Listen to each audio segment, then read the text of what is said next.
Amados irmãos, a paz do Senhor, é com alegria que nós estamos aqui começando mais esta linda escola bíblica dominical neste domingo abençoado. E antes de nós iniciarmos o estudo da nossa lição, convido os irmãos para que junto comigo nós oremos ao Senhor. Feche os seus olhos. Senhor, nosso Deus e nosso Pai, nós somos gratos, Senhor, pela oportunidade que está nos concedendo de estarmos aqui reunidos, Senhor, nós aqui, os irmãos nos seus lares, para estudar e aprender a Tua santa palavra. Dai-nos, Senhor, sabedoria e entendimento, para que experimentemos, Senhor, a Tua boa vontade. Nos conduze, Senhor, com Teu Espírito Santo e nos ensina nesta manhã. É o que nós pedimos e Te agradecemos em nome de Jesus. Amém. Meu querido irmão, com alegria que nós estudaremos hoje a lição de número 5, que tem sob título O Casamento é para Sempre. Lembrando, os irmãos podem ver na capa das suas lições, nós estamos estudando nesse trimestre sobre os valores do reino de Deus, a relevância do Sermão do Monte para a Igreja de Cristo. Então nós temos estudado alguns valores nas lições passadas, né? Falamos sobre o Sermão do Monte, depois sobre o sal da terra e a luz do mundo, Jesus, o discípulo da lei. Na quarta lição nós estudamos resguardando-se dos sentimentos ruins e agora falaremos sobre o casamento. Que lição importante, irmãos, para os nossos dias, onde os casamentos, as uniões têm sido muito banalizadas. Meus irmãos, o nosso textuário se encontra em Mateus, no capítulo 19 e o versículo de número 6. Os irmãos podem acompanhar aí na sua lição ou na sua Bíblia Sagrada, que diz: assim não são mais dois, mas uma só carne. Portanto, o que Deus ajuntou não separa o homem. A nossa verdade prática diz que a vontade de Deus para o casamento é que ele seja vitalício na continuidade do Sermão do Monte. Jesus condena o adultério. Então, repetindo, a nossa verdade prática, a vontade de Deus para o casamento é que ele seja vitalício. Na continuidade do Sermão do Monte, Jesus condena o adultério. Irmãos, que palavra importante para os nossos dias. A nossa leitura bíblica em classe se encontra em Mateus, no capítulo 5. Nós vamos ler dos versículos 27 ao 32. Com certeza os irmãos estão aí com suas lições em mãos, mas se não, pegue aí, irmão, a sua lição, pegue a sua Bíblia Sagrada e junto comigo vamos ler Mateus capítulo 5, a partir do versículo 27, que nos diz assim: ouviste que foi dito aos antigos, não cometerás adultério. Eu, porém, vos digo que qualquer que atentar numa mulher para a cobiçar, já em seu coração cometeu adultério com ela. Portanto, se o teu olho direito te escandalizar, arranca-o e atira-o para longe de ti, pois te é melhor que se perca um dos seus membros do que todo o teu corpo, e que sejas lançado no inferno. E se a tua mão direita te escandalizar, corta-a e atira para longe de ti, porque te é melhor que um dos teus membros se perca do que todo o seu corpo seja lançado no inferno. Também foi dito: qualquer que deixar sua mulher, que lhe dê carta de desquite. Eu, porém, vos digo que qualquer que repudiar a sua mulher, a não ser por causa da prostituição, faz que ela cometa adultério, e qualquer que casar com a repudiada, comete adultério.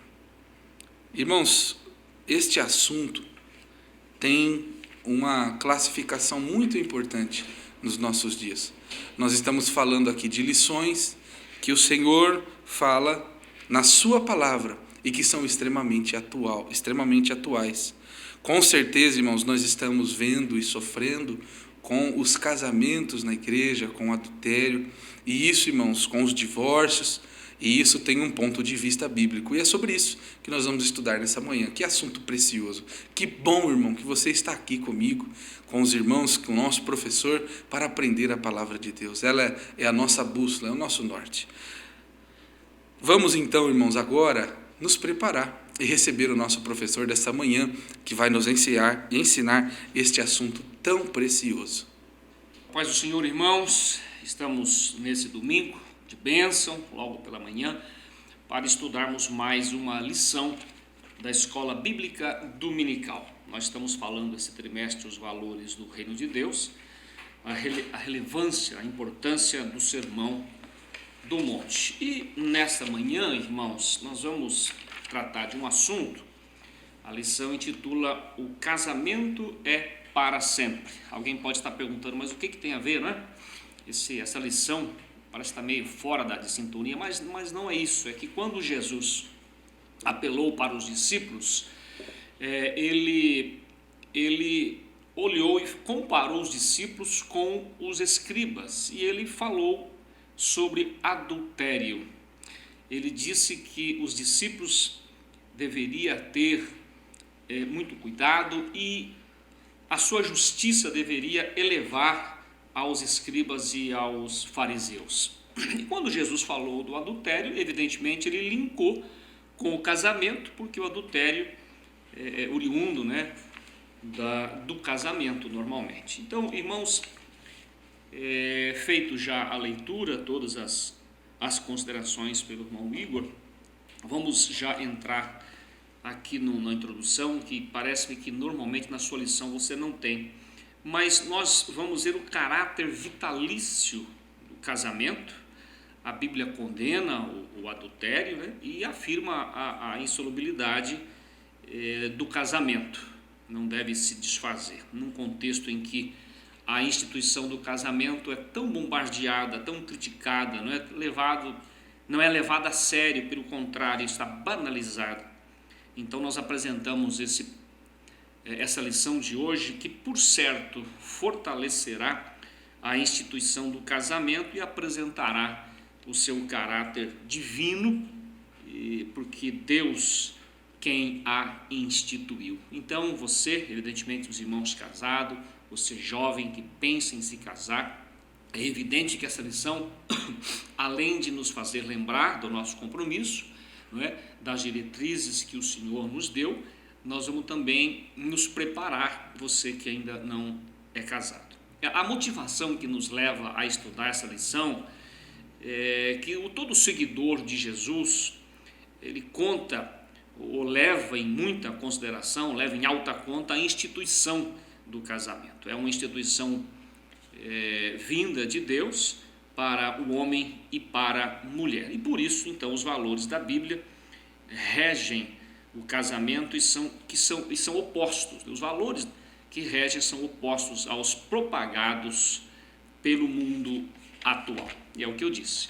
Hoje, infelizmente, somente para aqueles que seguem a Bíblia, os cristãos, é que leva a sério essa questão dos mandamentos do Senhor para a nossa vida. A introdução diz o seguinte, que no Sermão do Monte, que Jesus evidencia a justiça e o caráter dos discípulos acima da postura dos escribas. É o que eu disse agora há pouco, em Mateus 5:20, só para os irmãos se lembrarem, há 3 lições atrás, nós estudamos, né, sobre esse assunto, e Mateus 5:20, Jesus olha para os discípulos e diz para os discípulos, versículo 20, diz assim: porque vos digo que se a vossa justiça não exceder a dos escribas e fariseus, de modo nenhum entraria no reino dos céus. Estavam no momento de transição, e os escribas e os fariseus, evidentemente, estavam calçados na lei, fixados somente na lei. E Jesus estava vindo com a metodologia, com soluções, livrando-nos da lei pesada. Então, os seus discípulos estavam sendo preparados para uma nova fase, um novo modelo de vida, que Jesus foi muito a fundo, não somente adulterar na questão prática, mas ele falou sobre o coração.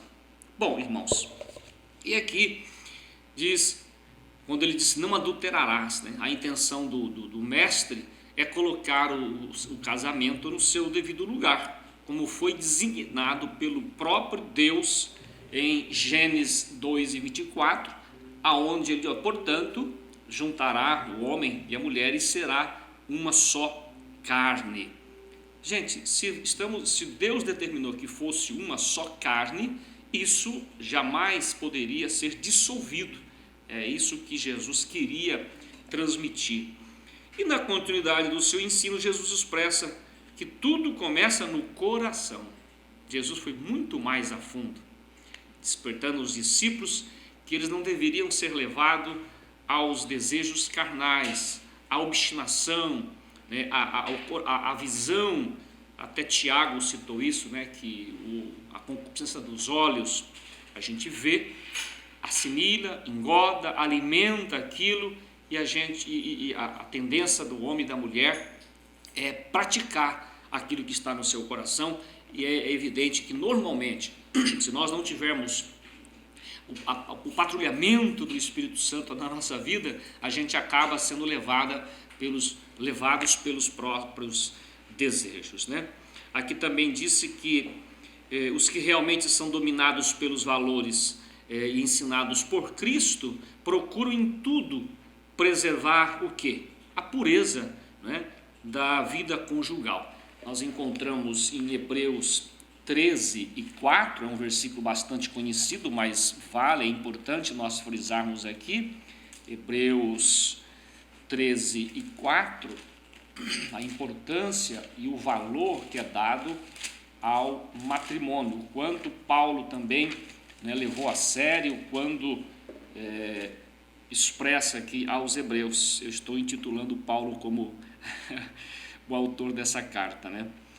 Venerado seja entre todo o matrimônio o leito sem mácula, porém aos que se dão à prostituição e ao adultério, Deus os julgará. Aí a importância do casamento. Então, nós vemos que não há espaço para uma vida dupla ou uma moral dupla, como deseja uma sociedade desgeneralizada como nos dias de hoje. O primeiro ponto, o primeiro tópico, diz a condenação do adultério. Vamos falar um pouquinho o que é o adultério. Adultério é adulterar algo que está feito, que está determinado, que está escrito, é você fazer o contrário daquilo. Então tem uma palavrinha no grego, moisheuá, que é cometer adultério, ser um adúltero, ter uma relação ilícita com a mulher de outro, da mulher permitindo o adultério e ela ser devassa. Biblicamente, o adultério é definido como uma relação sexual fora do casamento, tanto o homem como a mulher, isto é, vice-versa, não é, irmãos? E também nós vemos essa questão de adultério ou prostituição feita também espiritualmente falando. Quando nós vamos para a Bíblia, em Ezequiel 23:37, que é importante também nós lermos para compreender o que é a fundo a prostituição ou o adultério. Ezequiel 23:37 diz assim, olha, irmãos, 23:37, vamos encontrar aqui, diz assim: porque adulteraram e segue-se o sangue, se acha nas suas mãos, com os seus ídolos adulteraram, e até os seus filhos que de mim geraram fizeram passar pelo fogo para os consumirem. O povo de Israel, a um determinado momento, eles até permitiram oferecer os seus filhos em holocausto, em sacrifício por outros deuses.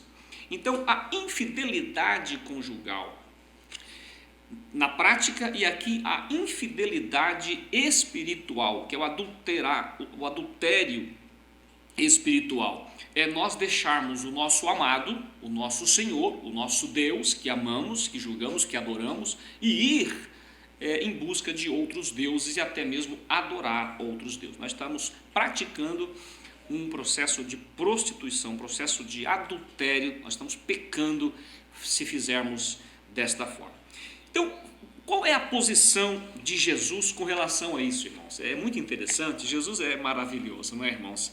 ele vai lá no âmago, no princípio, para tirar, para que a gente não caia, ele nos adverte com antecedência. Então, para Jesus, a gênese, isto é, o início do adultério, está no coração. Ele começa lá no coração, começando com um olhar cobiçoso, um pensamento impuro, que leva à prática sexual ilícita. O posicionamento do mestre vai além de tudo que o Antigo Testamento era permitido ao homem divorciar-se de sua mulher. Eu quero fazer aqui uma observação, irmãos, que na verdade não é que Moisés permitiu, não era permitido. Nós vamos ler, porque se nós ficarmos no versículo 1 do capítulo 24 de Deuteronômio, dá a entender sim que estava permitido, mas na verdade veremos que não era uma permissão, e sim uma condição. Havia penalidade para quem tomasse a decisão de dar divórcio. Então, na verdade, Moisés quis controlar, uma vez divorciado, não poderiam reatar o casamento. Então, ele tinha uma penalização se ele decidisse. Então, na verdade, o que Moisés quis não permitir, ou fazer com que eles pensassem duas vezes antes de praticar. Tá certo? Então Moisés não permitiu. Moisés até disse que permanecesse. Olha o versículo 4 do capítulo 24 de Deuteronômio. Então o seu primeiro marido, que a despediu, não poderá tornar a tomá-la para que seja sua mulher, depois que foi contaminada, pois é abominação perante o Senhor. Assim não farás pecar a terra que o Senhor teu Deus te dá por herança. Então, na verdade, voltando a ler o versículo primeiro, quando um homem tomar uma mulher e se casar com... Então, assim, por coisa banal, por coisa simples, apenas por um descontentamento, o homem pedia o divórcio. Então, Moisés, ele não permitiu isso, pelo contrário, ele impôs regras sérias para que eles pensassem antes de cometerem ou de abrir um divórcio. Cristo vai ao cerne da questão ao falar num coração profano, contaminado, capaz de olhar cobiçosamente para uma mulher e sem motivo ceder carta de divórcio à esposa por causa de outra. No seu sermão, Jesus evidencia a importância do homem e a mulher abster-se de pensamentos impuros. Olha aqui, ele diz para manter a pureza em 3 níveis: a pureza sexual, a pureza moral e a pureza social. Imagina, irmãos, já está, perdão a palavra, mas uma baderna com relação a isso, né? Isso é o mundo lá fora, o mundo profano, o mundo sem Deus, mas o mundo cristão, a vida que nós levamos com Cristo, se queremos entrar no reino de Deus, se queremos ter uma vida salva da corrupção, nós estarmos atentos aos ensinamentos de Jesus Cristo. Nós vamos ver também os males do adultério. É muito triste, irmão, quando acontece o adultério. Aqui, comentarista, sempre prejudicial para a estrutura familiar. Qualquer infidelidade no relacionamento de dois sempre será ruim, claro. Isso gera uma desconfiança, isso gera feridas emocionais, né? A desvalorização do homem ou a mulher que cometeu, é um desrespeito, a fraqueza e queda na vida espiritual. O prejuízo é dúbio, tanto na vida do relacionamento, simplesmente, puramente dito, mas a questão espiritual é uma ferida que às vezes leva anos ou vive para sempre com aquela ferida. Por isso é importante evitar a prática do ato como os pensamentos indevidos. Além disso, os prejuízos espirituais, é o que nós estamos falando, são ainda maiores, que não havendo pureza em seu pensamento, nem havendo lealdade com o seu cônjuge, o relacionamento entra em perigo, deturpa a mente do cristão, que, tendo a mente de Cristo, só deve pensar em quê? Em coisas boas. Nós vemos 2 Coríntios 2:16, Paulo expressa aos Coríntios, 2 Coríntios 2 e 16, olha o que disse Paulo: para estes, certamente cheiro de morte para a morte, mas para aqueles cheiro de vida para a vida, e para estas coisas quem é idôneo? Então as coisas ela é cheiro de morte, a questão do adultério, da impureza, não é? Na vida daqueles que não servem a Deus. E aqui, para terminar esse primeiro ponto, nós vemos que o adultério ele deve ser evitado a todo custo, pois as suas consequências são devastadoras. Além de ser pecado, fere a santidade de Deus. Provérbios 5, 3 a 8, nós vamos ler. Provérbios 5, 3 a 8, é interessante. A sua Bíblia, vamos ler juntos esses versículos, que diz assim,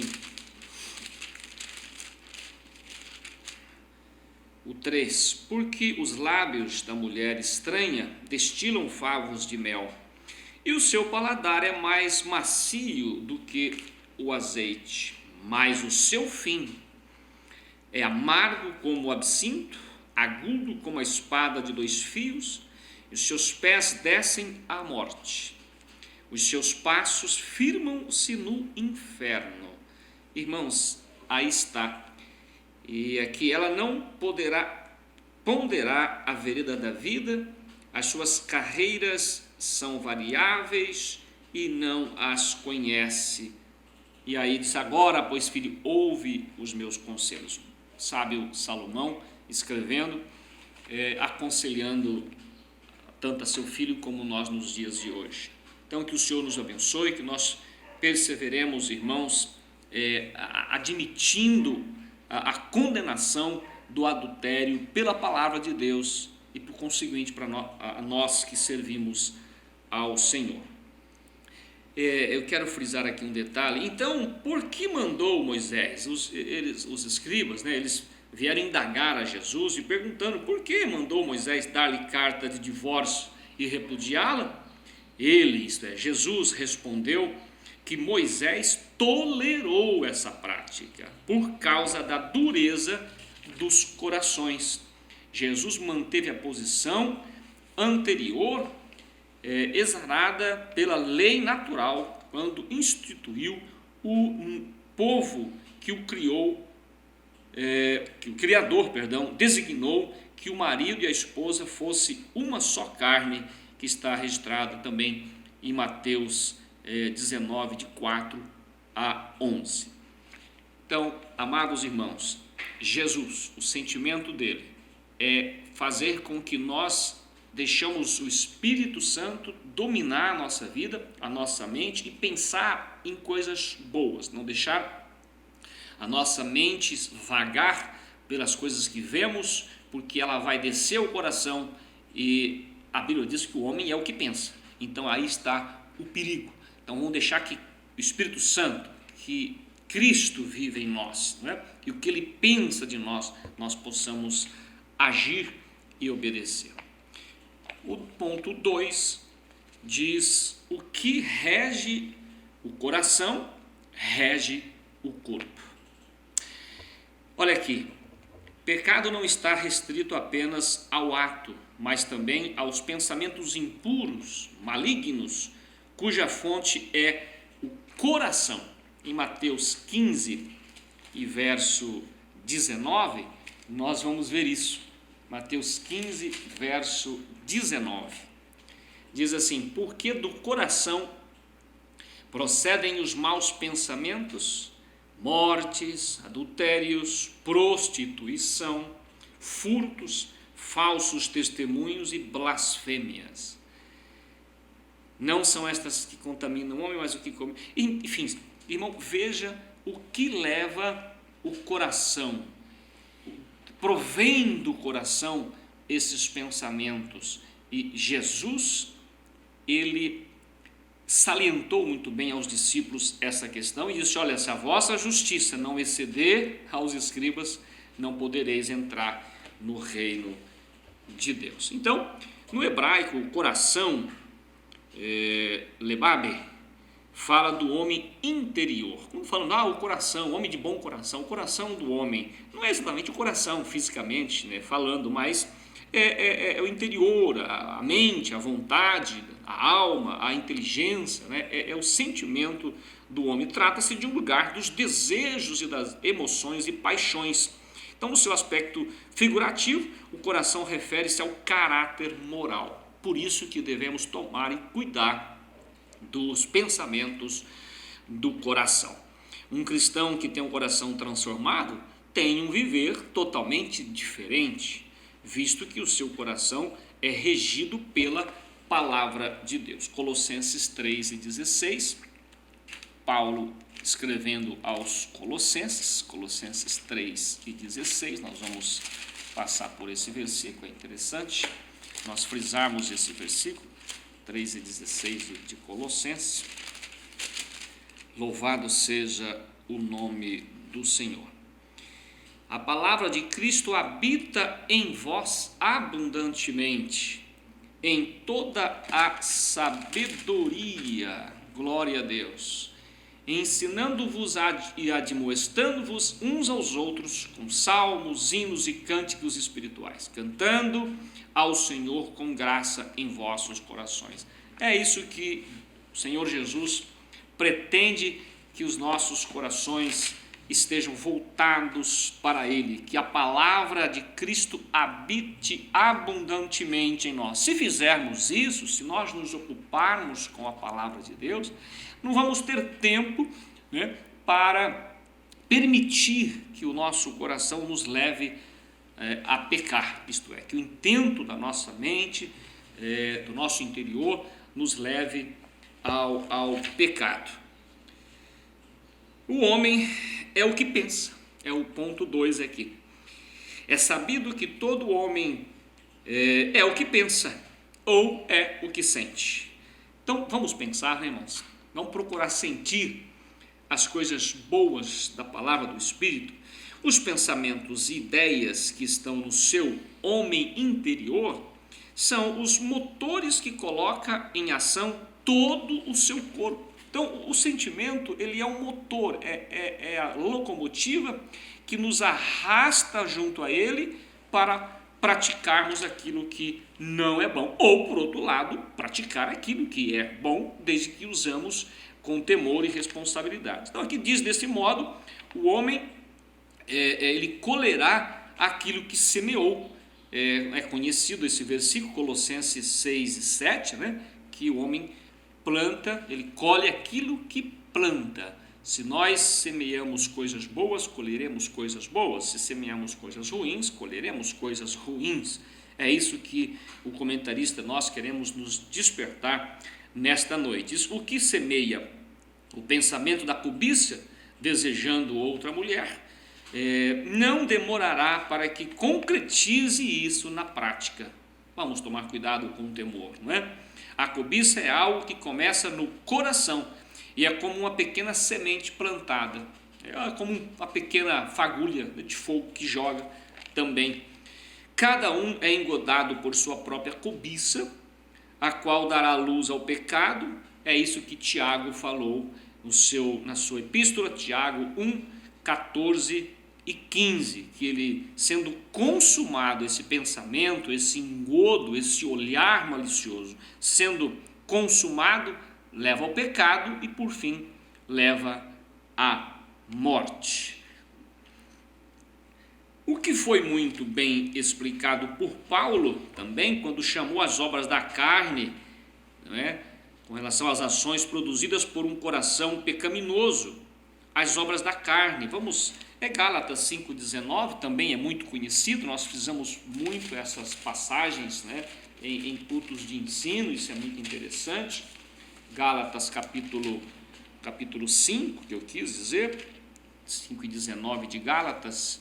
Olha aqui o versículo, irmãos, vamos ler o versículo 19 e o versículo 20, né? Porque as obras da carne são manifestas, as quais são prostituição, impureza, lascívia, idolatria, feitiçaria, inimizades, porfias, emulações, iras, pelejas, dissensões, heresias, invejas, homicídios, bebedias, glutonarias, enfim, irmãos, coisas semelhantes a esta, acerca das quais vos declaro, como já antes vos disse, que os que cometem tais coisas não herdarão o reino de Deus. E do versículo 22, evidentemente, está falando das coisas, o lado bom, as coisas do Espírito, que é amor, paz, longanimidade, e aí por consequente. Então veja que Paulo, ele nos desperta com relação a isso quando escreve as suas epístolas. Ninguém está isento de tentações, isso é verdade, não é? Mas é preciso resistir ou revestir-se do novo homem interior produzido por Cristo para jamais cometer os atos pecaminosos, por meio do corpo. Efésios 4:24 já está perto aqui, dá para a gente também aproveitar e ler esse versículo 24. E vos revistais do novo homem, que segundo Deus é criado em verdadeira justiça e santidade. Então, o convite para nós nesta manhã é que nós nos revistamos do poder, dos ensinos, do novo homem que, segundo Deus, é criado em verdadeira justiça e santidade. Quando ele escreve aos Hebreus, dizendo que sem seguir a paz, a santidade, sem a qual ninguém verá o Senhor. E o ponto 3 diz: sujeitando o corpo ao Espírito. Louvado seja Deus. O caminho para que o cristão possa dominar o corpo é viver o quê? Na dependência do Espírito, irmãos. Se nós dependemos do Espírito, vivemos na dependência do Espírito, é evidente que vai ser como uma barreira, um muro que nos não permitirá que nós cometemos, no caso aqui que nós estamos falando nessa manhã, que é o adultério, que além dos seus prejuízos na sociedade, na família, tem os seus prejuízos espirituais, que é até a condenação ou o afastamento de Deus, e até a perda da nossa salvação por causa desse pecado. Jesus fez o uso de figuras, de linguagens e de modo hiperbólico para mostrar como se deve fazer para vencer os instintos sexuais. Ao sugerir: se o teu olho escandalizar, arranca-o e atira fora. Cristo não tinha a intenção de que se fizesse isso, mas deu a importância de que, se fosse necessário, que fizesse. Mas mais interessante entrar no reino sem um membro do corpo do que todo o seu corpo ser enviado para o inferno. O uso aqui é totalmente metafórico, dando ênfase de como o cristão pode crucificar a carne e suas paixões, sujeitar o seu corpo ao Espírito para que não veja ou seja instrumento do pecado. Gálatas 5:24. O terceiro ponto nos fala sobre a indissolubilidade do casamento, isto é, o casamento ele não deve ser desfeito. O Senhor, voltando à palavra lá em Gênesis, dizendo que coabitando o homem com a mulher, passa a ser uma só carne. Deus jamais quis ou deseja que o homem e a mulher, após esse compromisso, após essa aliança, após esse compromisso, venha a desfazer o compromisso. Então diz aqui: sabemos que o casamento é a mais fundamental de todas as instituições sociais. Nós vamos ver Gênesis 2:24, é muito conhecido, mas é preciso nós salientarmos e não esquecermos desse versículo. Nós encontramos 1:28 de Gênesis, que diz o seguinte: e Deus os abençoou, e Deus lhes disse: frutificai, multiplicai-vos e enchei a terra, e sujeitai-a e dominai sobre os peixes do mar, e sobre as aves do céu, e sobre todo animal que se move sobre a terra. E o versículo 24 do capítulo 2, que diz: portanto deixará o varão o seu pai e a sua mãe, e apegar-se-á a sua mulher, e serão ambos uma carne. Então vemos aqui Deus, o desejo, o intento de Deus sobre a indissolubilidade do casamento, dessa união, que eles fundissem em uma só carne, e isso não fosse desfeito, porque é algo venerado, algo que deve ser dado muita importância, quando nós vemos lá em Hebreus, também apóstolo Pedro falando sobre isso.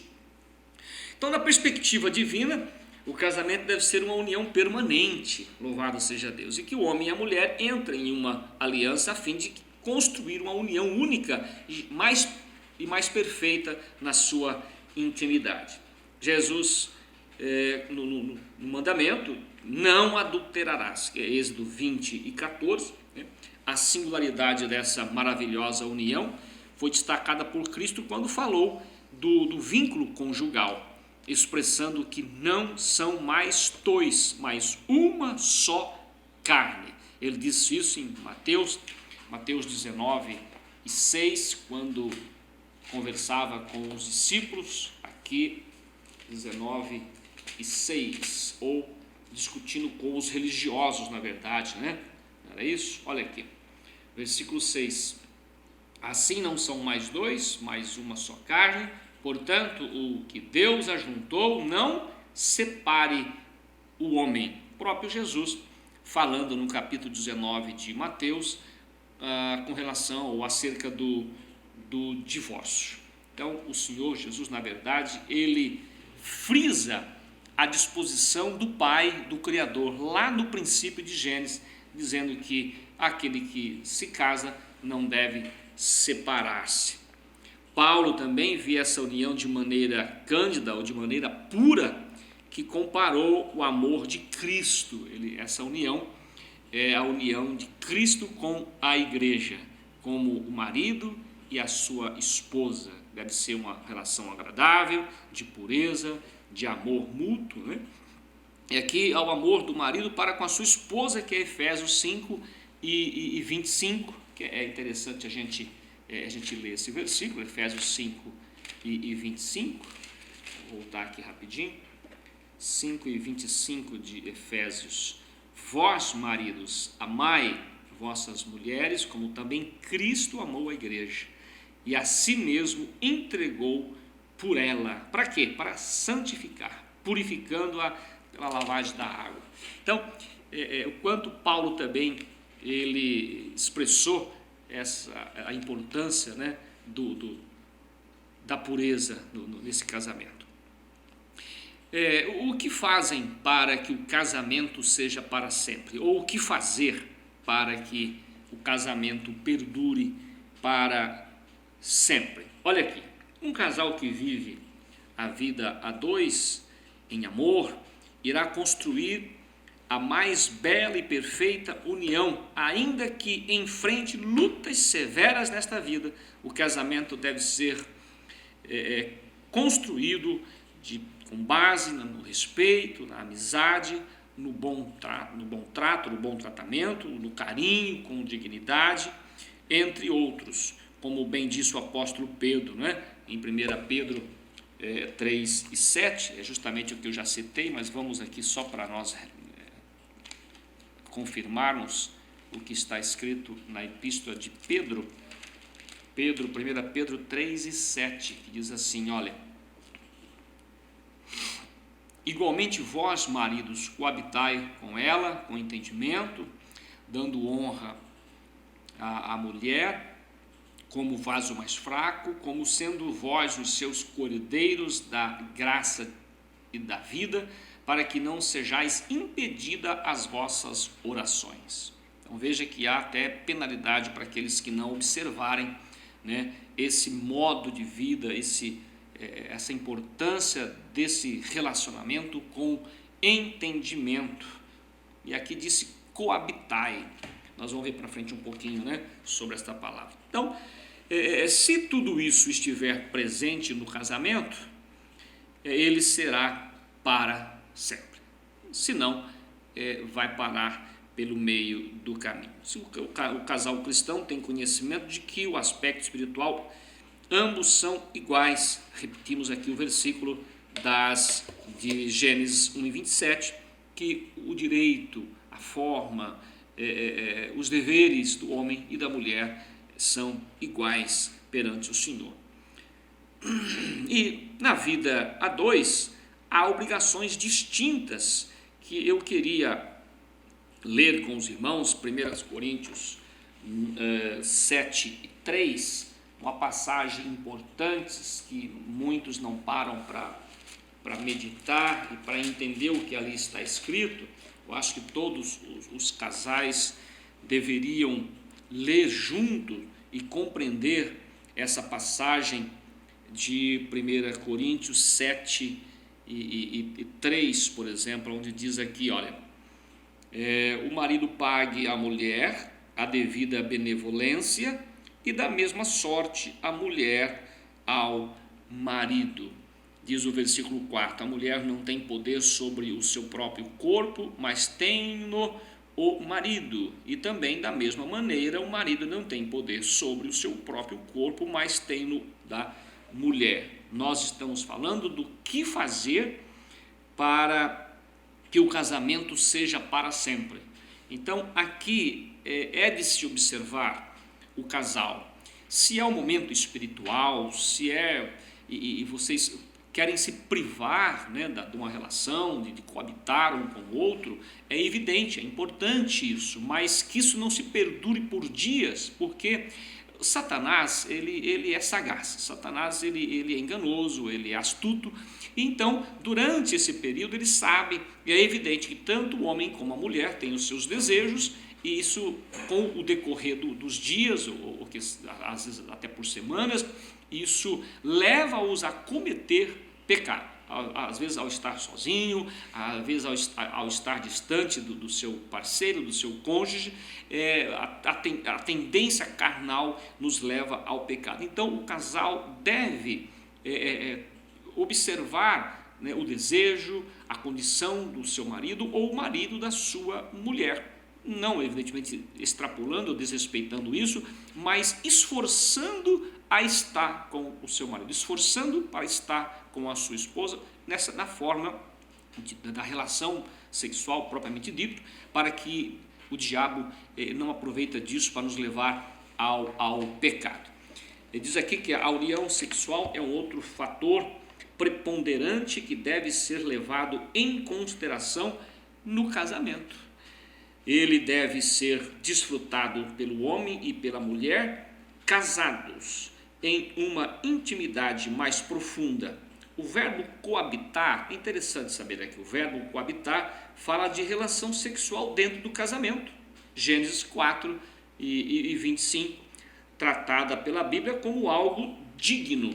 Hebreus 13:4, como já lemos, que é algo, deve-se venerar o matrimônio, né? O casamento, a importância, então deve ser desfrutado do casal, e o casal deve ter essa sintonia, esse olhar clínico, para que não leve os dois a pecar, ou um ou outro. Evidentemente, vamos tomar muito cuidado, sermos servos do Senhor.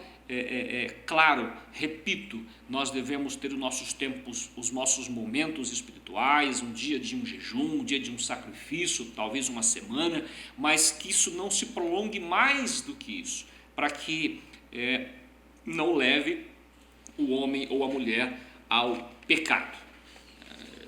É a questão que nós falamos sobre o versículo que Tiago escreveu, né? O casal cristão é consciente de que jamais deve usar o sexo como fazem os ímpios, sem amor, sem carinho, sem respeito, tão somente para dar vazão às suas lascívias. 1 Tessalonicenses 4, 3 a 7. Portanto, o casal que deseja que o seu casamento dure para sempre deve estar em comunhão com Deus e ter uma união marcada pelo amor, uma vida sexual sagrada e sadia.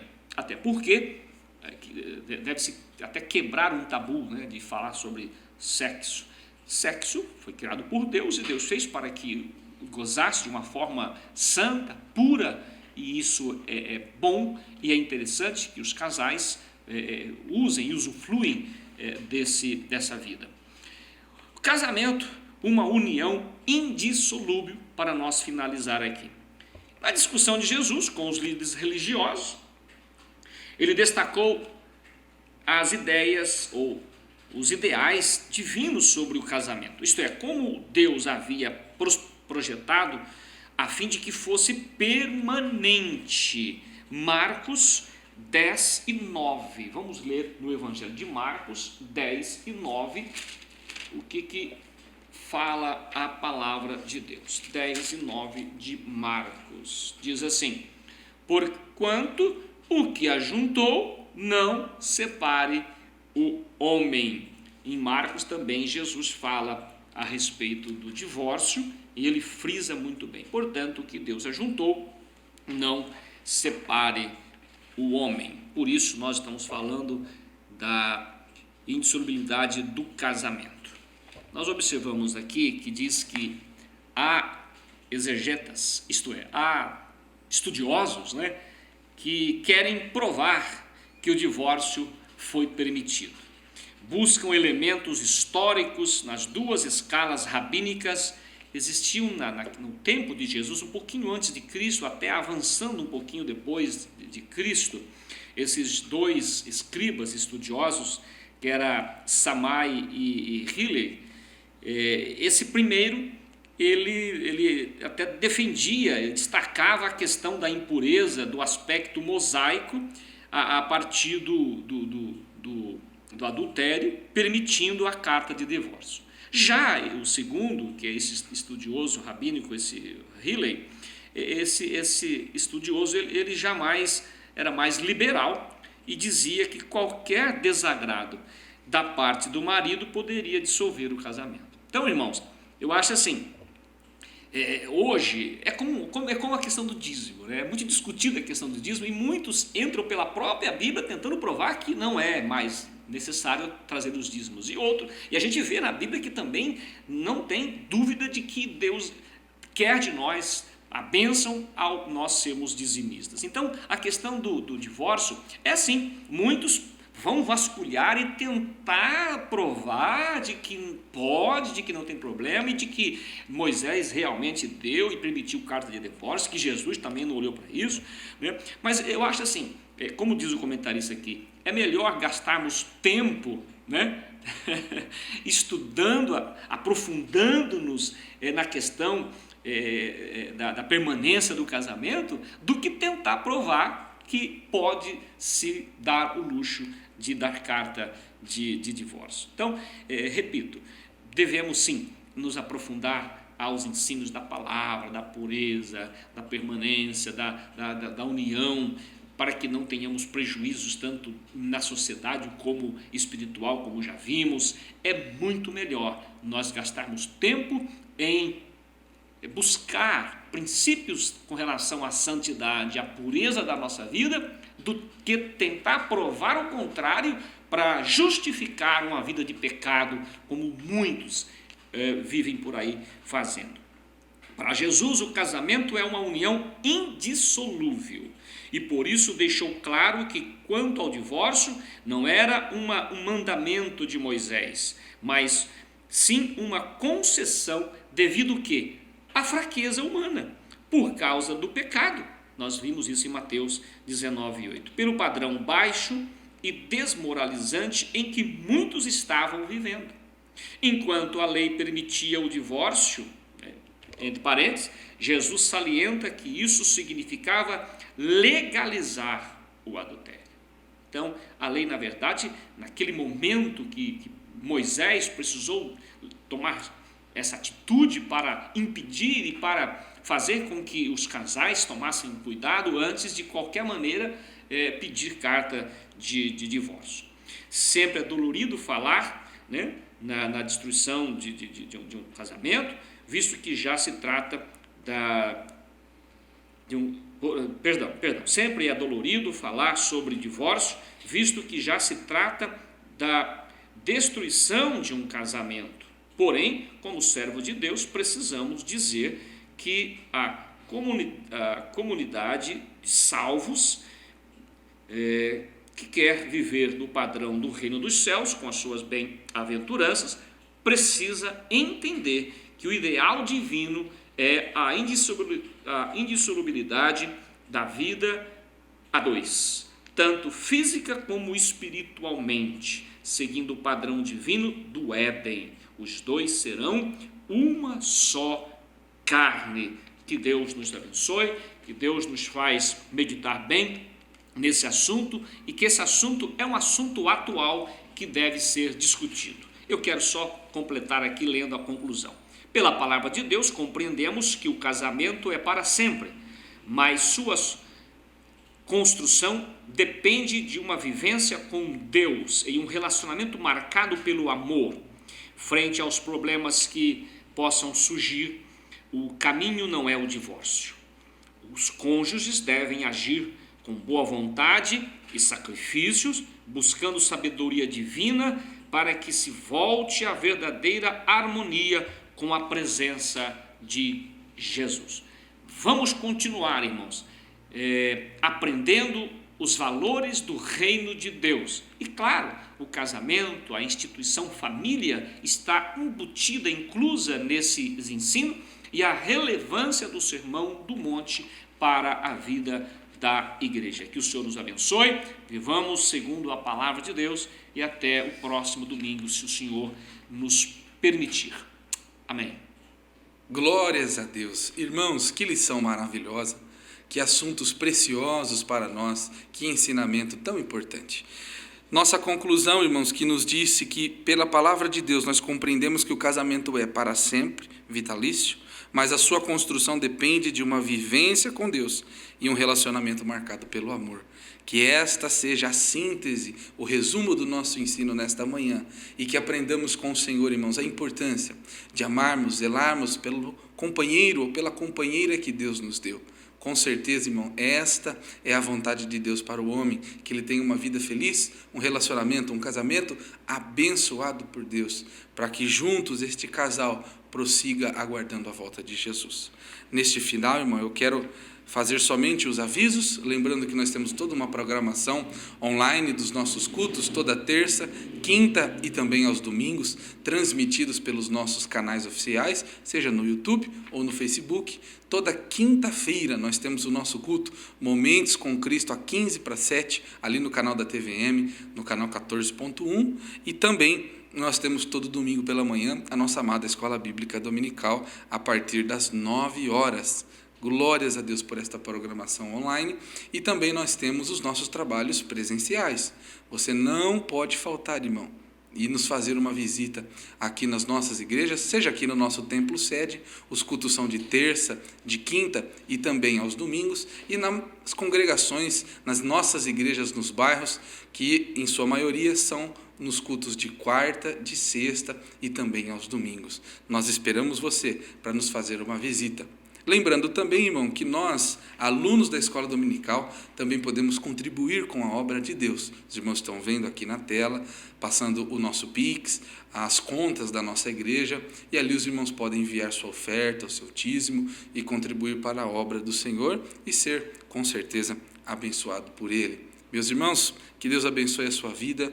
E neste momento eu te convido a, mais uma vez, orarmos ao Senhor, agora agradecendo por este ensino, pelas palavras de Deus aos nossos corações. Ore comigo, meu amado irmão, minha amada irmã. Senhor, nosso Deus e nosso Pai, nós te agradecemos, Jesus, por este ensino tão precioso, por ter nos ensinado por ter falado aos nossos corações, nós somos gratos, Senhor. Nos ajuda a aplicar em nossas vidas, em nossos casamentos, este ensino e sermos bons maridos, boas esposas, pais que ensinam seus filhos e que tenhamos, Senhor, uma família abençoada por Deus. É desta forma, Senhor, que nós te agradecemos, em nome de Jesus. Amém. Que Deus abençoe, meu irmão. Nós nos vemos daqui uma semana na Escola Bíblica Dominical.